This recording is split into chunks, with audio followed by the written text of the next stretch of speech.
it can be really scary to express what you need, express what you want. But if somebody's going to judge you for it, if somebody is going to hear you and not be able to show up for you in the way that you need, that's everything you need to know. That's not your person, and you would rather know that from the start.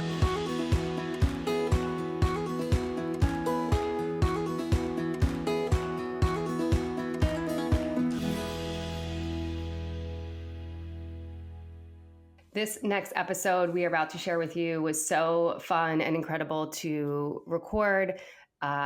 We have Ilana Dunn, the host of Seeing Other People, on today's episode. I had the pleasure of being on her podcast as well, and we talked about a range of things from situationships to work identity, personal identity, to what it means to learn more about yourself and how to use that understanding of yourself to date differently and find a partner.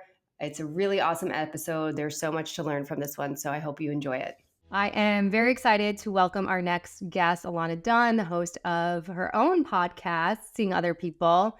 And fortunately enough, we connected through Instagram, and your content completely resonated with me and what we're talking about on this podcast.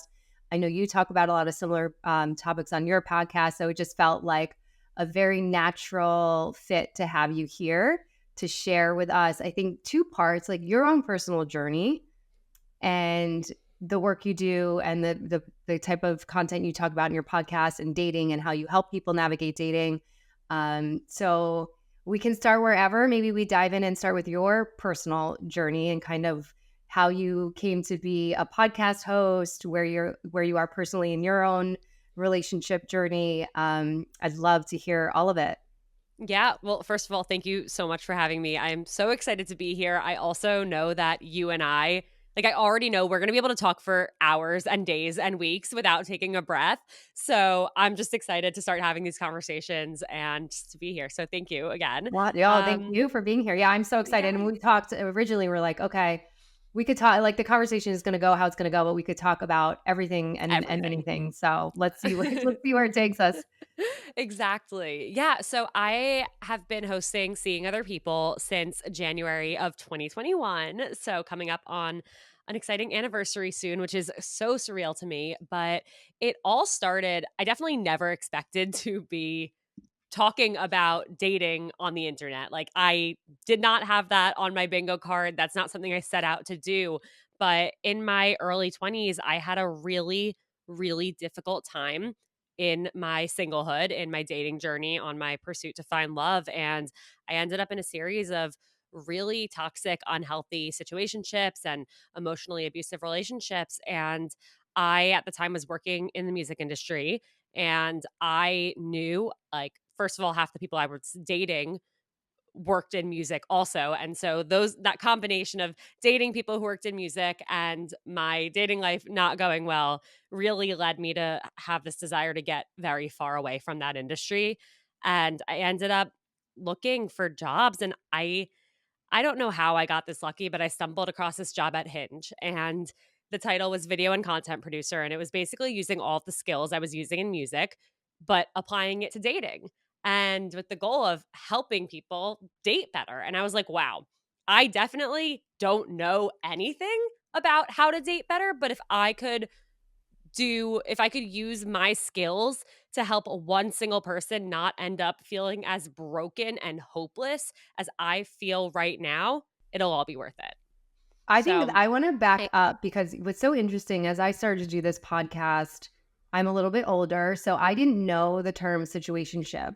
I don't know how newly coined of a term that is, but it is perfect to describe a lot of types of relationships that are happening and existing. And when I learned the term, I was like, well, damn, I was in one of those for 3 years without having that term situationship. So can you just talk a little bit to your own maybe situationship, what kept you in that so long? I mean, mine was 3 years, maybe sort of also with your work, or the podcast, like how you signs you're in a situationship, because I think that happens so often.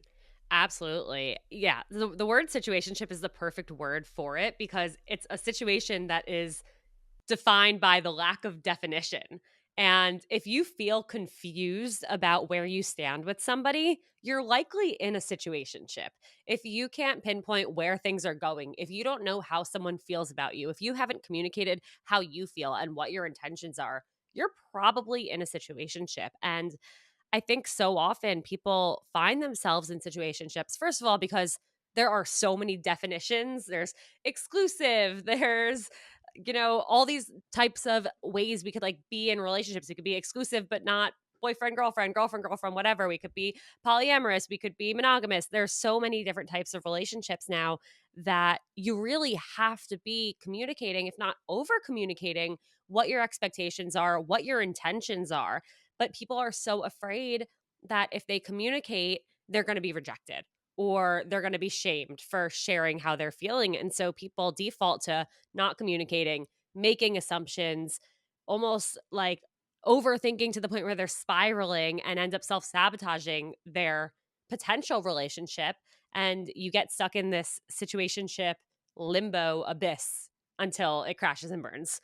Yeah, I'm thinking about my own situationship, and now I have the name for it. And there was so much left unsaid. Like I don't even know what this person was thinking about our situationship. Or, I told myself other stories to stay in it. Like it's great. And there was definitely like feelings and connections and the whole thing, but there was also that like, what are we? Is this anything? And then just this fear to Mhm. assert or ask that. And I think that's like some of the dynamics that perpetuate a situationship.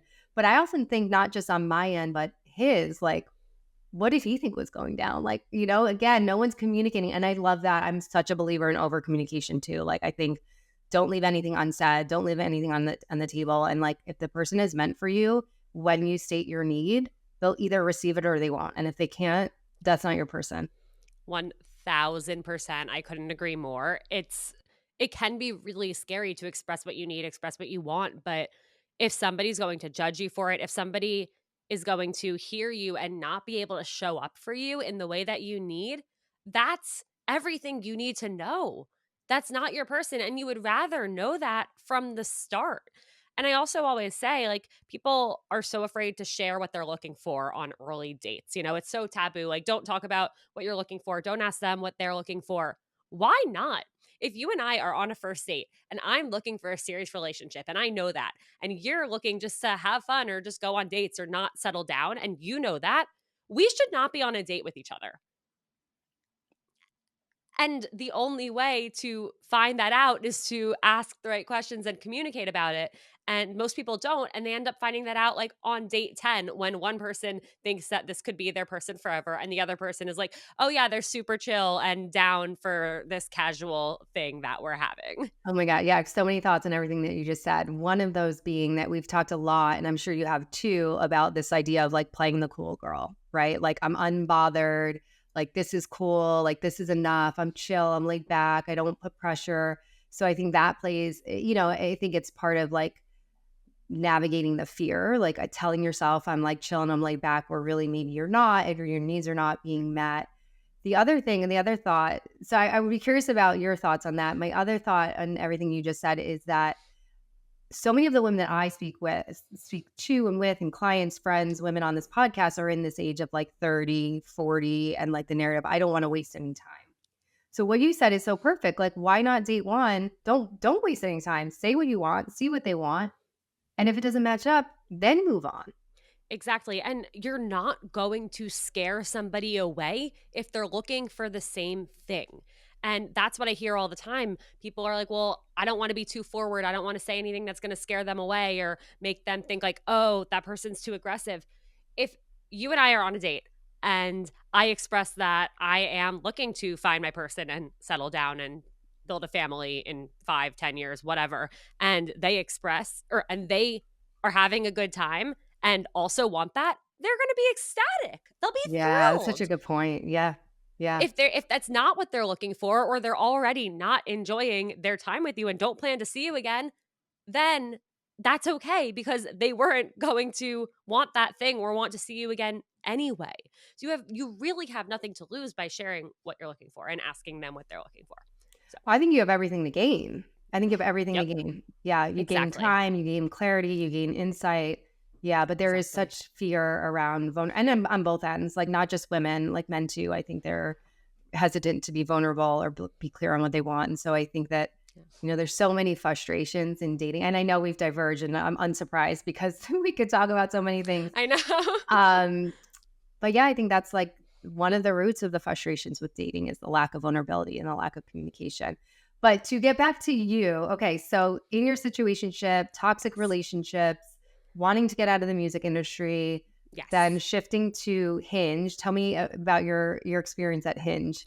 Yeah, so I find myself in this really unique position where I'm creating a ton of content for what is now becoming the most popular, most used, most liked dating app. And to the point where my title is literally like the face of Hinge. Like that is my job description.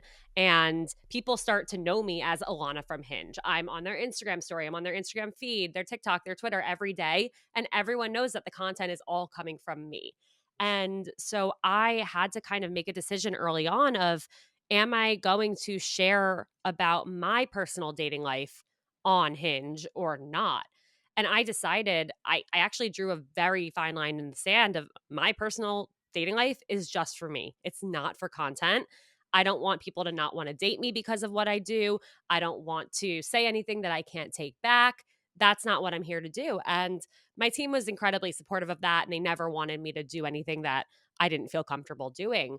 But about a year into my job there, I was going through a breakup and literally, like, I was in a hotel room in Los Angeles where I was visiting my boyfriend at the time, and he had just left my hotel room after breaking up with me. And I'm like, I can't just go on the Instagram story and encourage everyone that, like, go on the date, respond to that match. It's going to be great. When I'm sitting here crying, I feel like absolute shit. I can't do that. It felt so inauthentic. And so instead, I recorded this video of me where like my face is red and puffy. I just finished crying and said like, you guys are always coming to me for dating advice and asking me questions. I'm going to turn the tables here. I really need your advice or just words of wisdom on how I can get through this because I don't feel okay right now. I don't feel like I'm going to be okay. And I just feel really scared and alone. And that was the biggest turning point in my career to this date, where the floodgates opened of DMs and emails, people not giving advice, but thanking me for showing that side of dating and that side of relationships. That's amazing, and that's so interesting to hear your story where you initially drew this line and this boundary where I'm not going to share, and then you did, and just what that experience was like. And, even for me as a therapist, there was a time years ago where I wouldn't be this open or this vulnerable, but this topic became so important to me to talk about, not meeting my partner till 34, freezing at 37, where I had to also make that decision where I'm lifting this veil, like, this is my experience. This is authentic. And then you probably connected with, like you said, so many DMs, even more like deep connections because they're like, okay, she gets it. She's been through it. And, yeah, I Exactly. mean, I'd be curious to hear like what was work like after that shift, after you decided to share more personally. It was really incredible. It was definitely a big growth period for me and just like personally and professionally, where I just started realizing the power of vulnerability and the power of community. And, even to the point where, like, when I decided to get back on Hinge, I was posting polls on the Hinge Instagram story of like, like pictures should I use in my profile? What prompts should I use? And I really took people on that journey with me. And it led to the most incredible connections. It led to building this community and this family that trusted me, where I could go to them, they could go to me. It was this like two-way dialogue. And that carried through to what I'm doing now. And so many of my listeners now remember that breakup and remember when I got back out there because it stuck with them. No one was being vulnerable like that on social media at the time. And so these people feel like they've been there through my whole journey. I've been there for them through their whole journeys, and it's been really incredible to grow and learn together. Yeah, and I think that, like you said, the power of vulnerability. We've been talking about this on this podcast. We've been talking about this all day today. Like just the power of vulnerability and how impactful that is. And not just in like intimate relationships, like, right? These are, your listeners, people that have been following you, and just feeling that connection and that support and relatability is so huge. But without sharing or making that decision to share, you lose out on that completely. And the same when we're talking about like dating, like be open, be vulnerable. You have nothing to lose, only something to gain. So that's incredible Exactly. that you made that shift. So, okay, so you break up with the guy you break up, you're in LA, No, break he up. breaks up with me. He breaks up with you, just to be clear. But okay, so I know we're talking about both things at once, like, but it seems like it feels like there was a lot of things happening personally while a lot of things happening professionally, and it's sort of like intertwines. Yeah, that's a really unique part of my story is I feel like my personal life and my professional life, while they were separate, there are so many common themes and I see them reflected back in each other. And I'll talk about how I left Hinge because it's also very resemblant of my dating journey. And, there were so many relationships and situationships I was in where I wasn't happy. And I in my heart of hearts knew like I deserve more. I am not okay with the way I'm being treated, but I have invested so much time and energy into this person. And who am I without them? I've made them my whole world. I don't know what I would do if I didn't have them. So I'm going to stay and it's going to get better and I'm going to stick it out.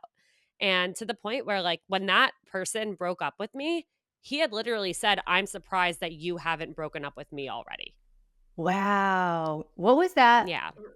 Yeah, what was that like for you to hear? Was it like kind of an aha moment? Like, I have been putting up with less than I deserve for so long? It was, but it wasn't the first time. So I was like, "Well, I really wanted to show up for us, and I know you can't always give 100%, so, like, I'm gonna make up for that." And I kept making excuses, but it was interesting because my last 6 months at Hinge, I was really unhappy, and I felt very held back and creatively stunted, and I felt like when I got there, it was a company that was I was the 34th employee. Now there are, like, hundreds and hundreds of Oh employees. my It was gosh, ve wow. Yeah, you were there in the beginning. Yeah, it was very much a startup, and it was like, throw shit at the wall and see what sticks. It was a playground for me to be creative and to try things out, and after a year there, they were acquired by Match Group. It became like a very corporate environment. And instead of having an idea and trying it out, it was like, have an idea, make a 40 slide deck, maybe in 2 quarters, we'll consider it. And so I didn't feel valued. I didn't feel trusted. And I think I cried most of my last 6 months, like every single day, but I couldn't leave because I had invested so much of myself. I was Ilana from Hinge. What would I be without Hinge? I found this thing I love to do. Where else could I go do it? So I couldn't So you're leave. hanging your hat on these identities that are not Yes. that are external to you, right? That's really interesting. And it's so funny. I've had a similar situation. It's funny what our body will cue us to that our mind will ignore or normalize. And my first job out of college was in finance, like typical entry job, corporate finance, cubicle. And I also cried, probably not for 6 months, probably for 2 years. And I'm like, this is not right. Like, Yeah. I have to find something else that like makes me feel way different than I do now. Yeah. Yeah, exactly. But it's so hard when you're in it to say there is a way out and you will be okay. And I couldn't find that path. I couldn't find that door. And at the same time, I was Alana from Hinge. I thought I had the most job security in the world. I'm like, they will never kick me out. Imagine my surprise when I entered a Zoom chat and was told I was being let go. Oh my god. So you felt, were you really surprised, or do you kind of know the direction that things were going? Like, what was it like? Yeah, I mean, I'd be curious about that moment. I have never felt more relief in my life. I was in complete shock. If you had told me the day before, like, yeah, sometime in the next year, you're going to get let go, I would not have believed you. I was in absolute complete shock, but at the same time, I felt a 1,000-pound weight lifted off of my shoulders. And during that conversation, I'm still on Zoom. I start texting my friends like, I just got fired from Hinge. I'm gonna start a podcast. Oh And my I God, you knew. knew in I that knew moment. exactly. I Had knew you already been thinking about the podcast? I had actually started a podcast at Hinge. I had started a podcast at Hinge called Dating Sucks earlier that year, and I fell in love with podcasting and just knew that that was what I was meant to do. But they made me jump through so many hoops to try and keep doing it, and I again, that's like why I felt so held back, and I just wanted to create, I wanted to help people, I wanted to have conversations, and I was like, I'm not applying to jobs, I'm not going anywhere else, I'm going to make this happen on my own, and I haven't looked back. Oh my God, that's incredible. That's so amazing. I do believe like when we're stuck or we're like in a situation that we know is not good for us, but like you said, we can't find our way out. I feel like the universe does intervene to be like, okay, like you're not doing this on your own. I'm going to do this Yeah. for you. Like I'm going to push you out. I'm going to end the relationship. I'm going to end the like Yeah. I've had that happen to me multiple times. And in that, and I love that your reaction to that was relief. And I think that's such validations that you knew like that was right. Yeah. I always like to say it was a breakup that needed to happen that I didn't have the balls to do myself. Ooh, yeah. Wow. Yeah, and Yeah. you are doing incredible work. The podcast is so incredibly successful. It's helping so many people. Your content is amazing. And you get to have this continuation of the work you started at Hinge, but kind of got stunted or like barriers, roadblocks, and get to do it on your own terms in your own way. I think that's so incredible. Thank you. Yeah, it is. It's very surreal to me to think like, wow, I'm actually doing this and I built this and it makes a difference in people's lives and it has this positive impact. And I definitely experience a lot of imposter syndrome because of it and through different opportunities that I get as a result of what I do. But I'm so grateful that people stuck around and took that leap of faith with me, and I feel really lucky to do what I do. Yeah, it's amazing. And it's just like, because what we talk a lot about on this podcast is, everybody's journey looks different, like staying open to a journey that you didn't imagine, not having limiting beliefs. And, so I think sometimes, and I think this is like internally ingrained, externally validated in messaging, societal messaging of like, it looks one way, it's supposed to look this way, one way. So like, there's not much opportunity to say, well, what do I really want? What do I really enjoy? What would be a path that looks different? So it's so cool to see and hear so many more stories now of people just finding themselves in these really like authentic places, like doing jobs they really love, being in relationships they really love. We do have to circle back to your relationship life. Um, so yeah, I think it's just this real testament to like things work out, things that are meant for you will be, and just sort of staying in trust that you'll like arrive there, even when you're in the shit, like even when things are not looking good. Yeah, absolutely. And it's definitely a journey, and everyone learns different things and grows at different paces. And I feel like for so much of my life, I've defined myself by two things, and it's my relationship status and my job, whatever that is in the moment. And I think those were the two unhealthiest things I could have done for myself because I was pigeonholing myself into saying, well, without this person, without this company, who am I? And I really just defined myself by what I was doing or who I was with. And that was such a disservice to myself because I was so much more than those things. And I put so much pressure on myself. Like when I was single, that's all I was to myself. I was single.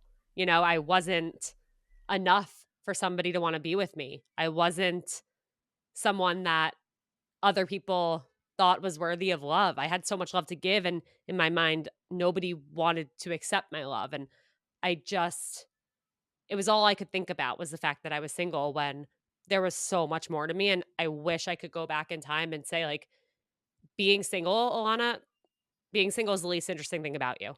And your job is also the least interesting thing about you. And if you quit tomorrow, if you get fired tomorrow, you'll be okay.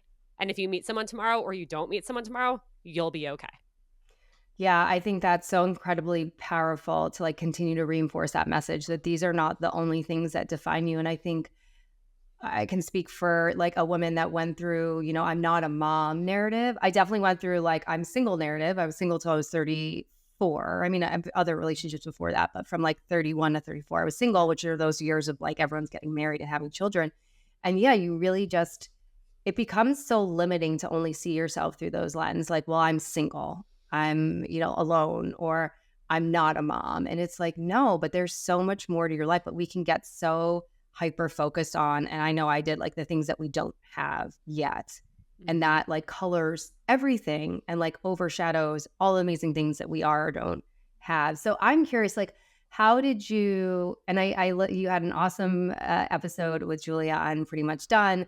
I know therapy was a big part of your journey, but how did you move through those parts of you that said like you weren't worthy or you weren't enough, or like I identify, my identity is like latched to job and relationship. Like, how did you evolve past that idea? Yeah, I think there are a few big things that happened. And the first of which being I learned, and I have such a bone to pick with the phrase, like, you have to love yourself before you can be loved by someone else, because I think loving yourself is a lifelong battle and incredibly difficult to do. And some people might never truly love themselves, or you could love yourself one day and hate yourself the next day, and that's okay too. But for so long, I always had to be with other people. I always had to be doing other things. And I was not comfortable with one-on-one time with myself. I wasn't comfortable just being me and in stillness and in silence. And I actually think COVID was an incredible thing for me because it forced me to enjoy my own company, and it forced me to find things about myself that I appreciated and I respected and I enjoyed. And that had nothing to do with my job or my relationship status, just things about me. And so I think that was really big because I learned, like, wow, I actually do have a lot of things to offer to someone else, but also to myself. And I'm great. And if someone doesn't see that, well, that's their loss, or they're not my person. Doesn't really matter which. It's just, it's not a fit. So I think that was one thing that really changed for me, was this idea, not that I loved myself, but that I respected myself. And be- because of that, I no longer wanted to accept less than I deserved. Yeah, and getting to know yourself in that way, or know these parts about you that aren't contingent again on relationship or job. Like when those things go, like all those parts stay with you. It's not going to be lost if the relationship ends or the job ends. Like that's the stuff you get to keep and you hold on to no matter what. So I think it's so important and powerful to learn those parts of yourself and to identify yourself in a way that like is not external and doesn't go if something ends. Exactly. I think another thing that I did was, I mean, I had a lot of bad habits to break. I was an incredibly anxious dater. And I realized, right before I met my now fiance, Jake, I had been going on dates, like one or two dates with this other guy.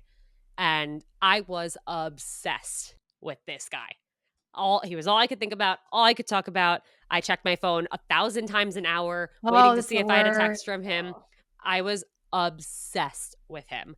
And all I wanted to know is, am I going to see him again? Like we had a date. Is he going to ask me to go on another one? And then we went on another date, and I'm like, oh, well, that date was good too, but like we don't have another plan yet. Like I'm going to spiral now because I'm obsessed with him and I don't know where his head's at. So at the same time, I went out on a date with my now fiance, Jake. And I remember after the date, Jake texted me and told me that he had a great time and would love to see me again. And I was like, okay, like I had an okay time. I can see this guy again. And because of that communication, because I knew where Jake stood, I wasn't anxious at all. Not for a single second. Did I second guess? Did I question what he was thinking? Did I make assumptions? Did I spiral? Did I incessantly check my phone to see if I had a text from him? No. I was just calm and secure and safe. And it actually took a friend asking me about the other guy, saying like, do you actually even like this guy? And I'm like, well, why does it matter if I like him? What matters is, does he like me? And my friend was like, oh, Anna, like, do you like him though? And I'm like, it doesn't matter. Like, why does how I feel matter if we don't know how he feels about me. And he's like, you can't even admit that you like him because you don't. You just want him to like you.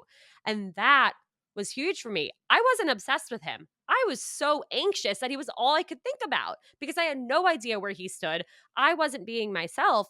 And to see that contrast of, oh my goodness, anxiety with this guy over here that I thought I was obsessed with versus comfort and security and feeling safe with Jake, there was not a single minute, I don't think, in my early stages with Jake where I was anxious because we just had open communication from the start. And I'm so glad that I had those contrasting experiences so I could recognize what it felt like to feel good in a Oh my situation God. versus It's to feel okay. So terrible. I have a very similar experience, but I'm also like putting my therapy hat on a couple things that you just said. One being that, anxious attachment style is a real thing. And one of the suggestions for people who anxious daters is to date multiple people at once for that Mhm. for that reason. You probably know all this already. And then the other thing about this loving yourself, there's a really awesome therapist. His name is Stan Tacton, and he doesn't really buy into that idea that you have to love yourself first before you can be in a relationship. It's that this can be modeled to you, right? Learning to love yourself through a relationship is actually a thing as long as it's a safe and secure relationship. So all those things are true. Like it sounds like Yeah. you experience that as well. Also have a very similar story with meeting Rob, my partner. Now we've been together for 8 years. Um, I had someone side by side who was like my old pattern, and then Rob, who is like safe, secure. I thought he was boring. He's not boring. And literally having them side by side made me see Rob so much more clearly. And it was the same feeling. It was easy. I didn't question. I would pick up the phone and call him. I didn't overthink, like, should I text? Should I not text? And like, it just made him so much more clear to me to have this other loser side by side. Yeah. I wish I could go back and tell myself, like, if it feels this terrible, it's not a good situation. Like, this isn't right. And so many people I dated, that's exactly how I felt. I was so unclear on where I stood. I felt like I had to, wait around for them, or if I expressed how I was feeling, it was going to scare them away. And that's not at all how it should be. And regardless, those situations were never going to work because there was no communication from the start and there was no clear pathway to a healthy relationship when you're starting out like that. Yeah, no, absolutely not. And it's so interesting. And you've been doing this longer than I, but to like hear these stories, share our own stories. It's so incredible to see that a lot of, I think, people doing work like this or podcasts like this, it's born out of our own journey, and it's born out of this desire to help other people maybe not feel the way that we had felt. Like that's certainly for me, I had a lot of heartache and stress and anxiety around, you know, being 34, 35, 36, not married, not a mom.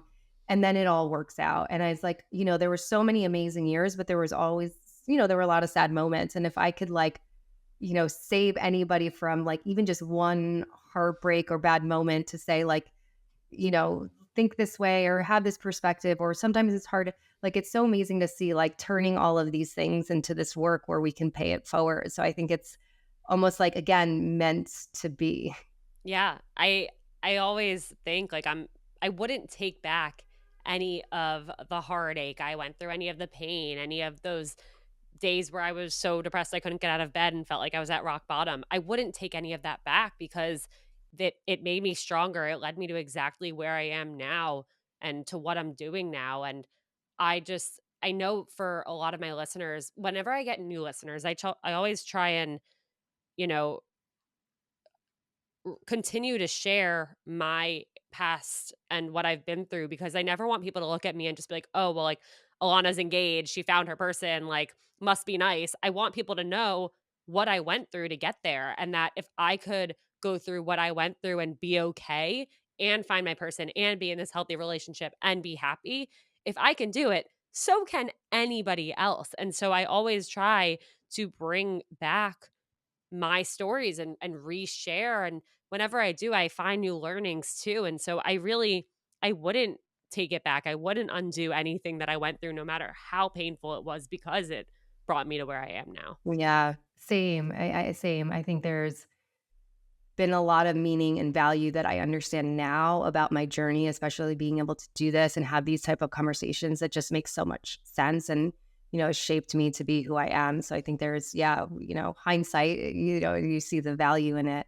Um, I Yeah. wanted to bring up, I thought this was when we had our initial call, I forget how long ago now, maybe a few weeks ago now. You brought up something really great because I shared with you, like, our demographic is 30, mid 30s, 40, feeling like you're running out of time, not meeting your partner, et cetera, et cetera. And you made this really good point. You're like, well, but I also think this is part of a 20-something-year-old narrative. So I want you to speak to that because I was like, yeah, you're right. It doesn't just start in your 30s. I think like it's maybe escalated in your 30s because that's like the when you're supposed to hit these milestones. But you brought up such a great point that I want to talk about here, that 20 something year olds might hold similar narratives too. I remember sitting in my therapist's office. I was probably 25 at the time. And my therapist did not know a single thing outside of my life other than my dating life. Like, it was all I could talk about and think about and focus on. And I remember saying how badly I needed to find somebody like tomorrow. Because if I did the math, I was like, well, if I want to, date somebody for like 2 or so years before getting engaged and then be engaged for a year and then get married and then be married for a few years before having kids. Oh, let's see, like carry the two, subtract one, math the math. I need to meet somebody literally yesterday in order for that timeline to be the timeline that I'm on. And I put so much pressure on myself. I have no idea why, because I did not, first of all, had I met anyone at that point, because that was my mindset, it was never going to work out. And there was so much that I had to learn and so much growth that I had to do before I was actually ready for a serious relationship. I was not ready at the time. And I think there are a lot of reasons why relationships did not work out for me back then. But even if I had the right person, they wouldn't have been the right person because I wasn't there yet. But I think a huge reason that so many people in their early or mid or late 20s even feel that way is because of social media. I think social media has made it seem like, well, everyone else is doing it. Everyone else is a step ahead. Or, every time you open your Instagram, it's like 10 new people who, got engaged or got married or had babies. And so it just makes you feel like, well, if you're not doing that, then you're falling behind. When what they're doing, that has no impact. That should have no impact on what you're doing because they're over there in their world on their timeline and you're over here in yours on yours. Yeah. One of our guests, she said something really great, and I hope I get this right, but she was saying comparison is the The thief thief of of. joy. Yes, and it's so true.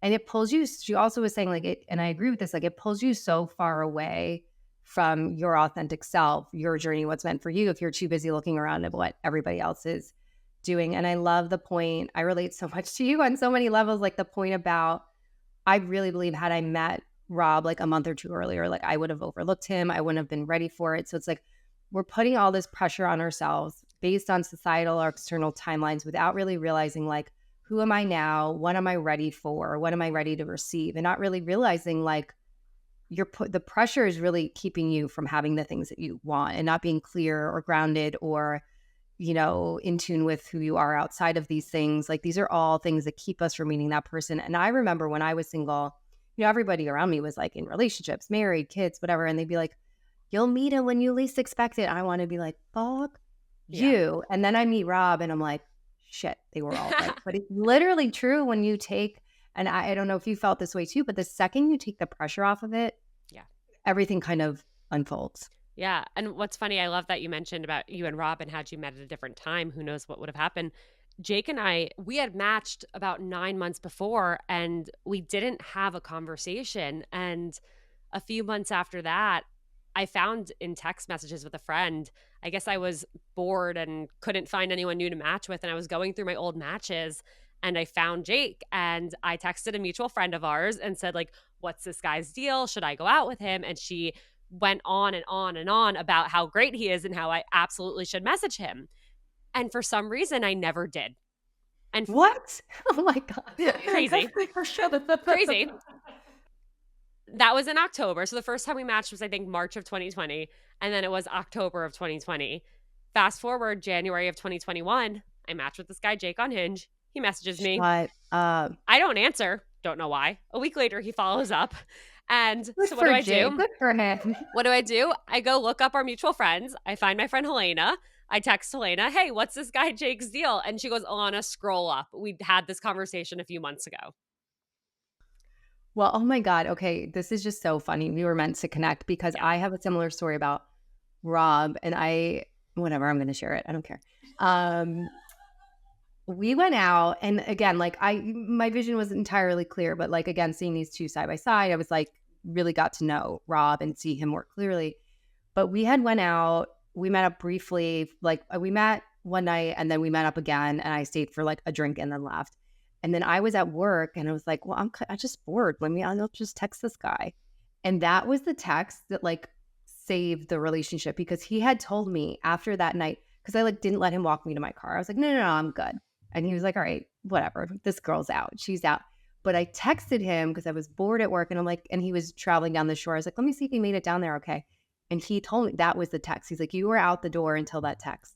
Wow. I was like, oh my God, thank God I said that text. But it was kind of like, I'm not just, Because you never know also like what body language or thing that you said or did could make them think, oh, they're not interested. And then you could be sitting there waiting for them to text you and they're not going to because they think that you sent a message that you're not interested, but really you are and they are, and then it never happens. I know. I think that happens. Yeah, that so happened much. to me. I went on this incredible first date with somebody. This was probably like 2019 maybe. Incredible first date. We texted the next day and I was like, there's no world in which I don't see this guy again. And then our text just fizzled out and he was traveling for work and we never ended up planning a second date. And I couldn't believe it. And fast forward a few months later, I'm sitting on the couch with one of my best friends and she's like, whatever happened to that guy? And I'm like, I don't know. Like, that's a good question. There's no reason we shouldn't have gone on another date. So I randomly texted him and I was like, 4 months later, ... time for a second date. And he immediately responded and was like, oh my God, yes. And we ended up going on like 10 more dates after that and seeing each other for months. And we talked about how we both really liked each other after that first date. It just never ended up happening. So you literally never know. And you have no reason not to put yourself out there or just go for it. Yeah. And like we were saying in the very beginning, like just the value of like open communication or over communication, because you never know what's happening on the other end unless you ask or you talk about it. So that's like, I think that's a good story for people to hear, that like just put it out there because you never know and you never know what they're thinking on the other side of things. So that's really like the over communication is so huge. Exactly. Before we wrap up, because I could be here with you for hours, I know. I'm going to see you next week to be on your podcast. What would you say? I know this is probably a tough question because there's a lot of like probably helpful advice, but what would you say would be like a few things you could share with listeners in terms of like dating or just honoring your own timeline or shifting out of like unhelpful narratives? You're not a mind reader. So you can't expect that they're going to be a mind reader either. You have no idea what they're thinking. Stop making assumptions. Stop putting words into their mouth or thoughts into their head. No. You have to ask them questions. You have to communicate in order to find out what they're thinking, in order to share what you're thinking. Otherwise, there's no chance of it becoming anything. You can't just keep guessing. You have to. My health teacher, science teacher in high school, I forget which, always said, when you assume, you make an ass out of you and me. Yeah. Stop making assumptions. Start communicating. So that's number one. I would say be kinder to yourself. Dating is really hard. Modern dating is really hard. Dating apps are so nuanced and there are so many pros and cons to them. It's really hard. You're doing great. Don't be afraid to take breaks. Take a step back. If something doesn't feel right, if you're dreading a date, you don't have to go on it. I love that. Yeah. Just take it easy. It's really hard, but don't burn yourself out. It's not worth it. And you're never going to meet somebody when you're feeling that way anyway. So just take time for you. Yeah, I think that's such hugely important advice because I've worked with so many clients and I get it, especially when you really are ready. Well, maybe you're not even ready for those things because we don't, if you're not checking in with your readiness and where you're at, you might not meet with the right person. But when you really want those things, there is, I think, less permission to take a break when a break is exactly what you need. And I have so many women that just sort of like, push through and like just keep dating and keep going on dates. And like they really would benefit from a break. And I think that's hard to reconcile with the narrative of like, I'm behind or I'm running out of time. But I think that's such solid advice because when you can show up your best self is when you're actually going to communicate, over communicate, state what you need, see clearly who's in front of you. So I think that advice is hugely helpful. It's advice I need to take in many aspects of my life as well. So I know patience is tough. Patience is tough, right? And trusting timing can be tough. And like all this to say, like none of this is easy or easy to stay grounded in or practice every day. But being intentional about trying is what's important. And like giving yourself that grace, like you said. Like if there's days where you're like, this sucks. I wanted this yesterday. Like I hate dating. Like okay, be in that, and then maybe move out of that. yeah, absolutely. Yeah.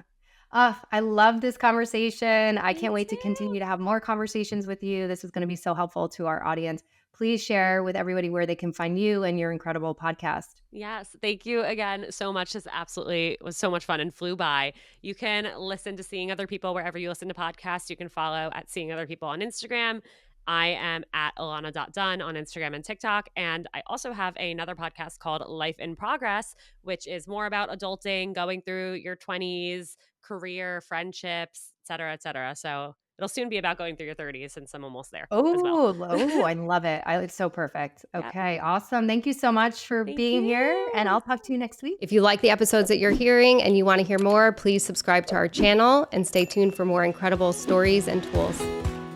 When I froze my eggs at 37, I felt alone, I felt unsure, I felt confused and uncertain. And when you're considering such a big decision, feeling those ways do not feel good.